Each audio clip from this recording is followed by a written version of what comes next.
وہ قادیاں کی رونقیں، وہ کو بکو محبتیں، خدا کرے ہمیں ملے جہاں کہیں بھی ہم رہیں۔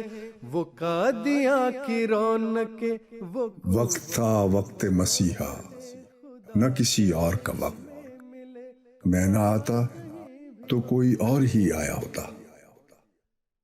ذکر حبیب میں ایک روایت درج ہے کہ ایک مرتبہ حضرت اقدس مسیح موعود علیہ الصلوۃ والسلام نے فرمایا کہ فتنے کی کوئی بات نہ کرو، شر نہ پھیلاؤ، گالی پر صبر کرو، کسی کا مقابلہ نہ کرو، جو مقابلہ کرے اس سے بھی سلوک اور نیکی کے ساتھ پیش آؤ، شیریں بیانی کا عمدہ نمونہ دکھلاؤ، سچے دل سے ہر ایک حکم کی اطاعت کرو کہ خدا راضی ہو جائے، اور دشمن بھی جان لے کہ اب بیعت کر کے یہ شخص وہ نہیں رہا جو پہلے تھا۔